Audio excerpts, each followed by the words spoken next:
April 18, 1943. Dawn breaks over the South Pacific.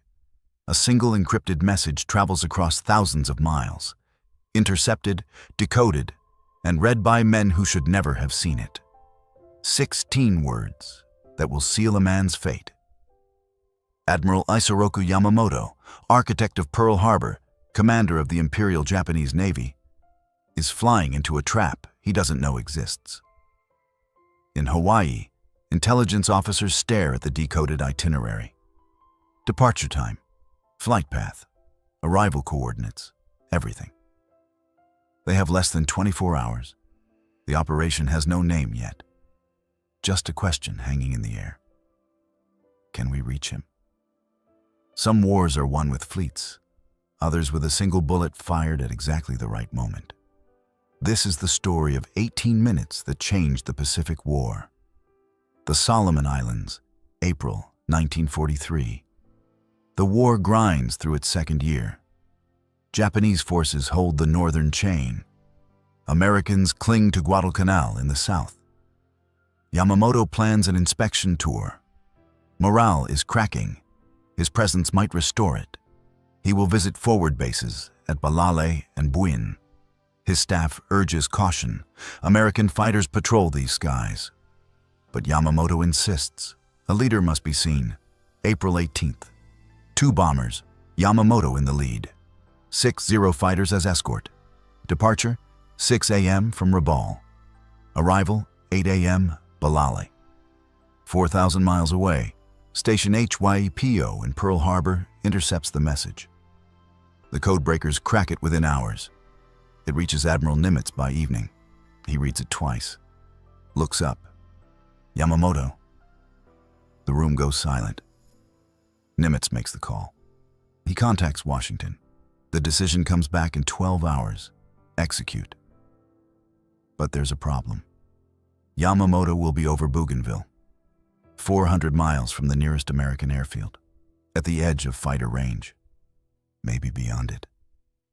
And there's only one plane that might reach him, Guadalcanal, Henderson Field. April 17th, late afternoon. Major John Mitchell receives orders marked Ultra Secret. He calls in his flight commanders. We're going hunting tomorrow. Long range, very long range. Mitchell commands the 339th Fighter Squadron, P-38 Lightning pilots. Twin engine fighters. Fast, heavily armed. They have the range, barely. He selects 18 aircraft, the best he has. Captain Thomas Lanfear, aggressive, hungry for glory. Lieutenant Rex Barber, steady, precise. And 14 others whose names mean nothing yet. The briefing comes at 7 p.m. Intelligence officer pulls down a map. Yamamoto, tomorrow morning, 8 a.m. The room erupts. Mitchell raises a hand. Silence falls. 410 miles, over enemy water, no landmarks. Navigation error of 1 degree puts us 50 miles off target. He pauses. We fly 10 feet above the waves. Complete radio silence. If anyone goes down, we don't stop. Understood? 18 heads nod. The plan: 16 P-38s fly ultra-low to avoid radar. Navigate by dead reckoning. Reach the intercept point at exactly 8 a.m. 4 planes, the killer flight, climb to engage. 12 remain low as cover. Mission time, 1 hour, 55 minutes. Fuel margin, 10 minutes. Maybe less. If they're late, Yamamoto lands safely. If they're early, they alert the escort. The window is impossibly narrow. That night, ground crews strip all excess weight. Armor plates, guns, everything not essential. They strap on 310-gallon drop tanks, external fuel pods that extend range but kill maneuverability. Each Lightning carries 1,200 rounds. 15 seconds of sustained fire. That's all they get. At 5 a.m., engines cough to life. At 5:10 a.m., Mitchell's voice crackles, "Let's go!" 18 P-38s roll down the runway. Heading north, The mission balances on impossibilities. Distance: 410 nautical miles. The P-38's combat radius with drop tanks stretches to 400 miles under perfect conditions.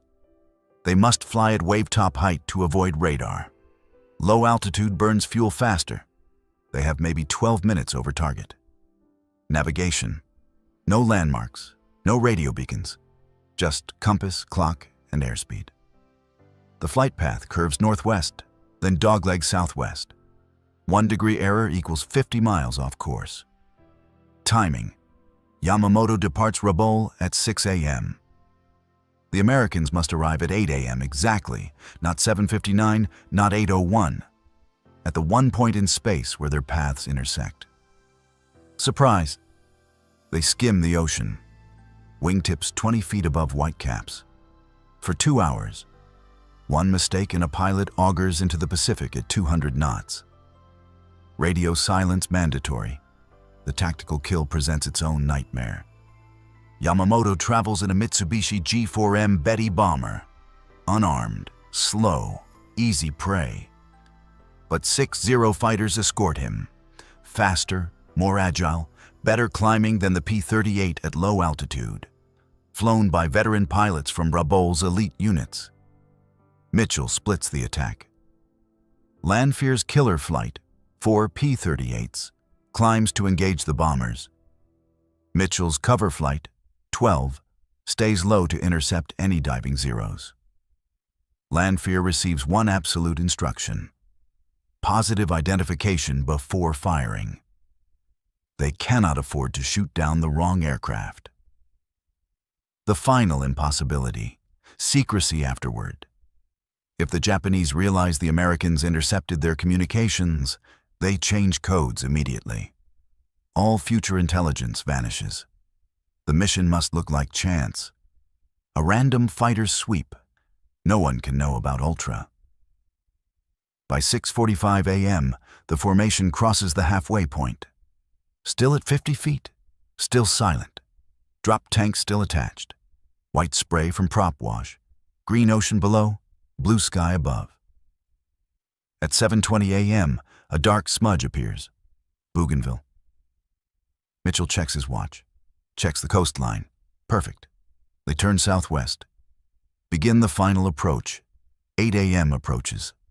Somewhere ahead, Admiral Yamamoto looks out a window at the jungle below, unaware that 18 American fighters are precisely where they need to be. The trap is set. 7:54 a.m. 6 minutes to intercept. Mitchell's formation skims the western coast. Jungle rises green to their right. Ocean stretches endless to their left. Still no contact. 7:57 a.m. Nothing. Then Holmes breaks silence. Bogies. 11 o'clock high. 8 miles. 2 bombers. 6 fighters. Flying exactly where they're supposed to be. Exactly on schedule. Mitchell's voice cuts through. Skin 'em off. 18 P-38s punch their drop tanks. Silver pods tumble toward the ocean. Suddenly lighter, faster, ready. Lanfear's killer flight breaks formation. 4 P-38s climbing hard. The Japanese formation explodes. 6 Zeros peel off. Diving. 3 Zeros dive toward Lanfear. 3 more turn toward Mitchell's low group. Lanfear shouts, "I got the lead bomber!" But 3 Zeros are dropping toward him. Fast. Barber, his wingman, sees it. The Zeros will reach Lanfear first. Someone has to engage those fighters. Barber makes a choice. He breaks left, goes after the bombers alone. The plan fractures in real time. Below, the lead Betty, Yamamoto's bomber, breaks formation. The pilot sees American fighters. He does the only thing that makes sense. He dives. Full power, nose down, heading for the treetops. Barber sees it, dives after it. The bomber is fast. The pilot knows his aircraft, knows these skies.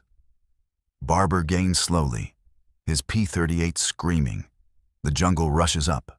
500 feet, 400, 300. The Betty skims the canopy, weaving between hills. Desperate. Barber closes to 200 yards. He fires. 50 caliber rounds and 20mm cannon shells tear into the Betty's right engine. Then the wing. Then the fuselage. Smoke pours from the engine, but it keeps flying. Barber fires again, walking his tracers up the fuselage. The Betty's right engine explodes. Flames engulf the wing. The bomber rolls. Tries to level. Can't. It cartwheels into the jungle. Wing catches a mahogany. The aircraft disintegrates. Fireball. Black smoke. Debris raining through the canopy. Barber pulls up. Too low, too fast, trees reaching for his belly. His P-38 clears the ridgeline by 10 feet. Above, Lanfear fights for his life. 3 zeros pressing. He jinks left. Right, rolls inverted. The zeros follow. They're better turners. He can't shake them. He sees the second Betty, Ugaki's bomber, diving away. Trailing smoke. Holmes and Heaney are on it. The second Betty hits the water, hard. Breaks apart. Gone. Mitchell's cover group engages the remaining zeros. 12 P-38s versus 3. Zeros whip through the formation. Cannon fire flashing. One Lightning takes hits. Smoke trails from its left engine. Gurkha rolls in behind a zero. Fires. Hits. The zero shudders. Trails smoke. Dives toward the ocean. The dogfight spreads across 10 miles of sky. Lanfear shakes his pursuers, climbs into a cloud, emerges alone.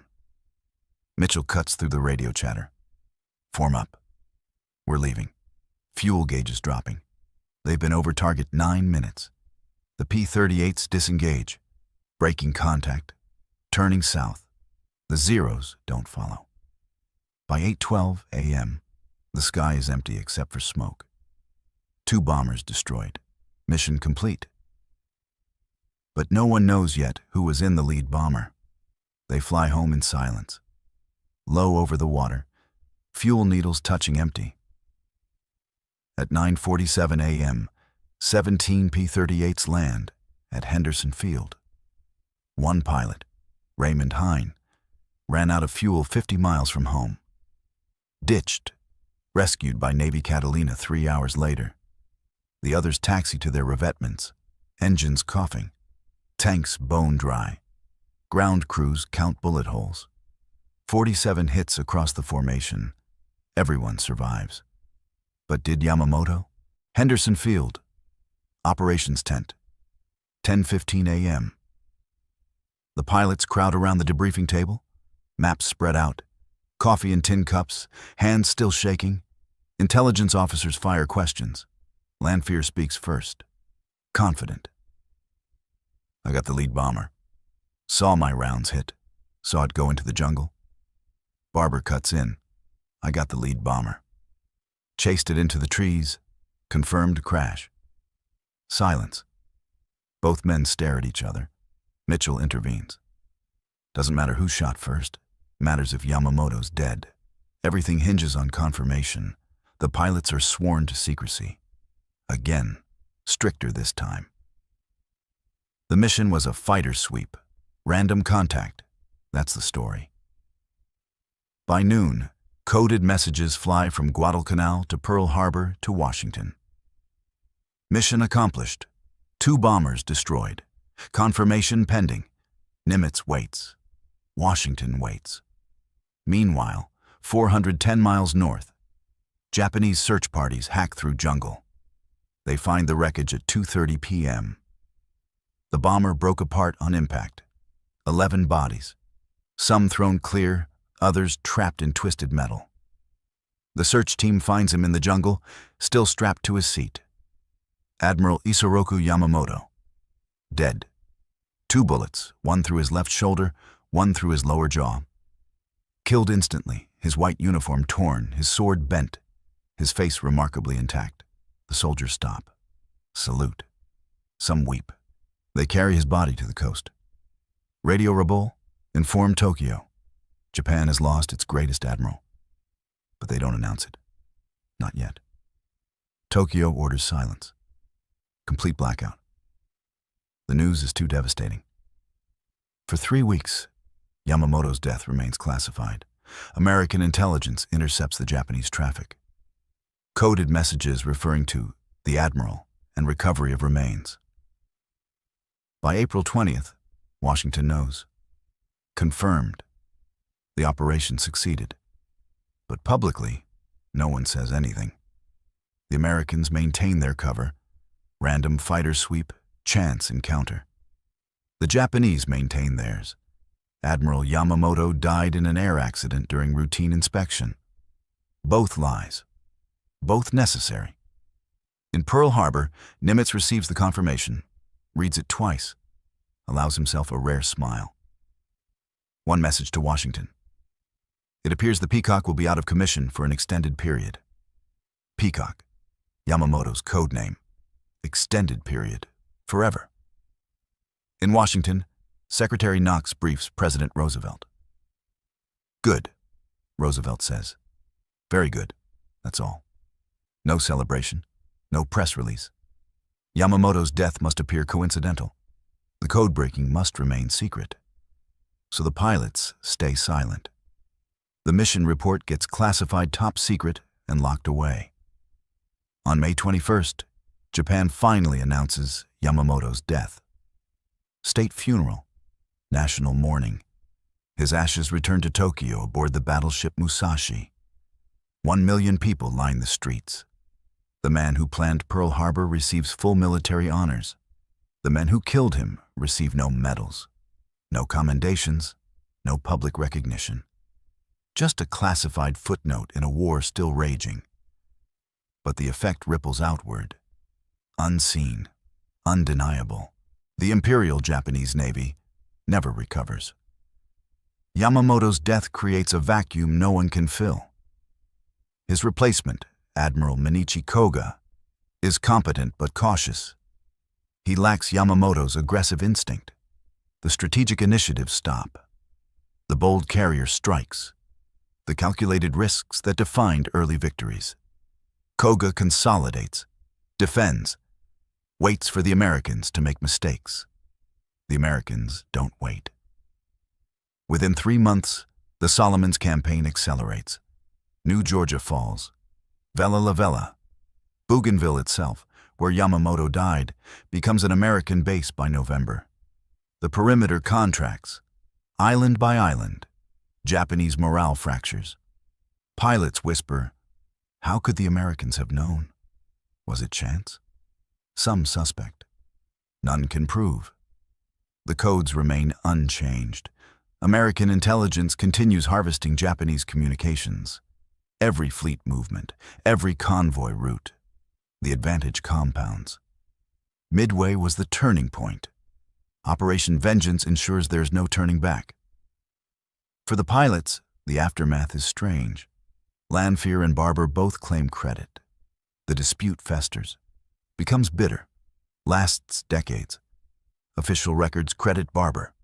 Witness statements support it. Gun camera footage confirms his P-38 behind the lead bomber. But Lanfear tells a different story. Writes articles, gives interviews, insists he fired first. The controversy overshadows the mission itself. Mitchell, the mission commander, stays quiet. He knows what happened. So do the other pilots. But the secrecy orders bind them.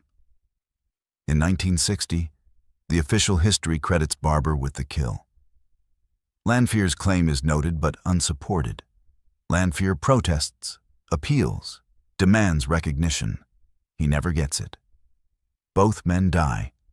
Barber in 2003, Lanfear in 1987, with the dispute unresolved. But the mission's impact is never disputed.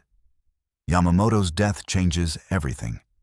Not immediately, not obviously, but permanently. Japan's naval operations become predictable. By the book. The creative aggression that terrified the Pacific in 1941 vanishes. American code breakers exploit it. Submarines sink supply convoys. Carriers strike airfields without opposition. Amphibious landings succeed because Japanese responses are late, uncoordinated, ineffective. The mathematics shift.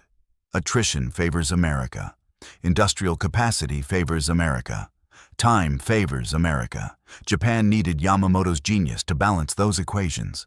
Without him, the math becomes simple, brutal, inevitable.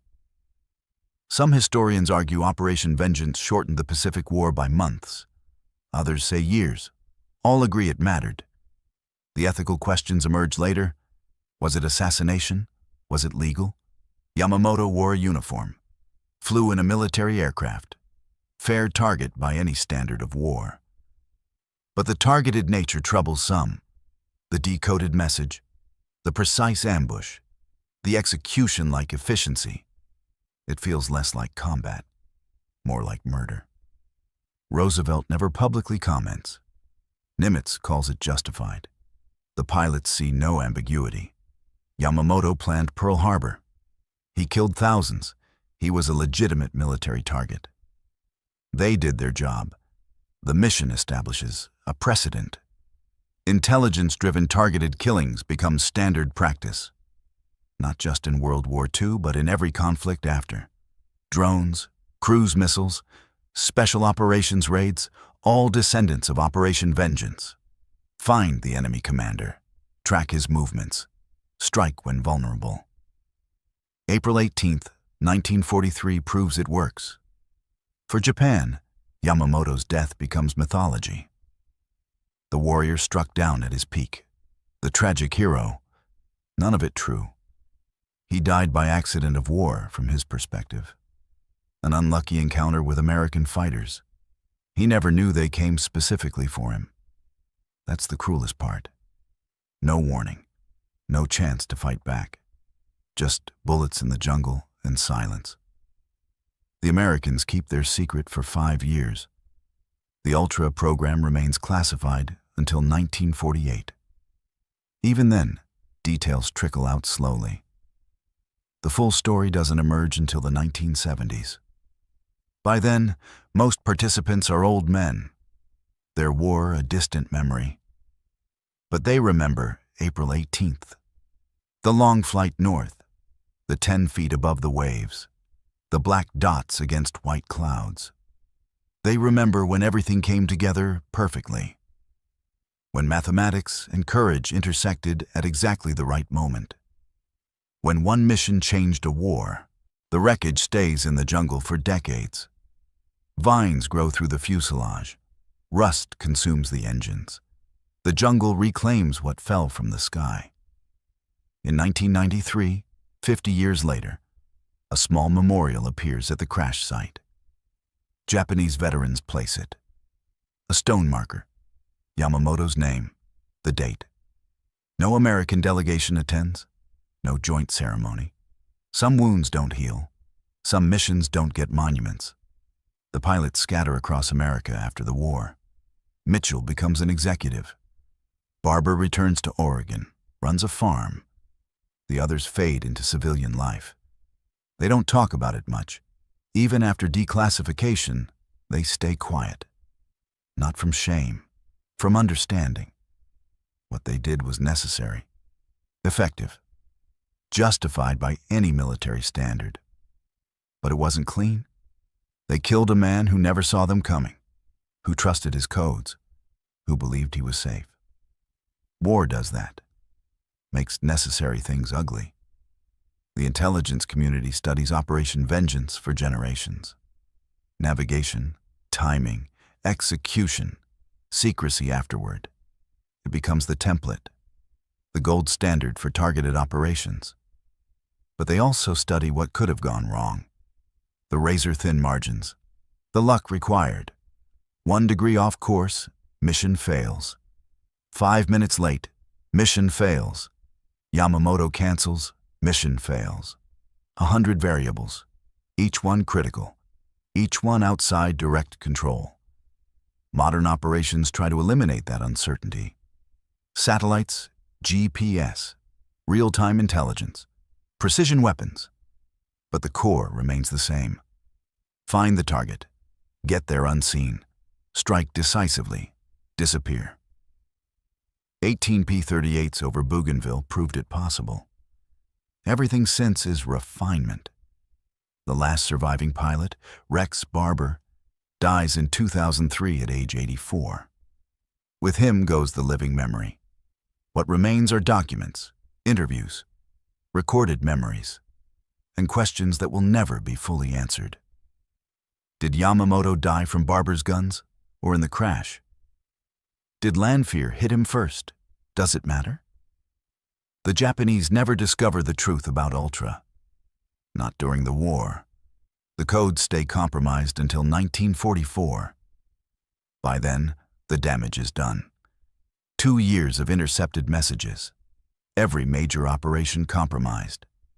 Yamamoto's death was just one consequence. Perhaps the most dramatic. Certainly not the only one. The silence around Operation Vengeance protects something larger. The entire code-breaking apparatus. The intelligence advantage that helped win the Pacific War. 18 pilots kept that secret. Lived with it. Died with it, mostly untold. That's the hidden cost of hidden operations. Success stays quiet. Credit stays classified. Recognition comes decades late or never. But the mission endures. Studied in staff colleges. Analyzed in intelligence courses. Referenced in briefings about modern targeted killings. April 18th, 1943. 18 aircraft. 410 miles. 18 minutes over target. 1 admiral dead. 1 war changed. The mathematics were impossible. The execution was flawless. The outcome was decisive. Everything a secret operation should be. And for 5 years, no one knew. That's legacy. Not glory. Not headlines. Just results that speak across decades in silence. Somewhere over Bougainville, the coordinates still exist. The point in the sky where hunters met prey. Where intelligence became action. Where one man's fate became 8 nations' future. Nothing marks it. No memorial. No plaque. Just air and memory. And the understanding that sometimes history turns on 18 minutes no one was supposed to know about. The pilots understood. They flew into impossible odds because the mission mattered more than survival. They succeeded because precision and courage aligned perfectly for one brief moment. They stayed silent because the mission mattered more than recognition. That's the real story of Operation Vengeance. Not the dogfight, not the crash, not the controversy. The silence afterward. The willingness to do something extraordinary and let history decide what it meant. 80 years later, history has decided. It was necessary. It was justified. It was one of the most consequential missions of World War II. And it almost didn't happen.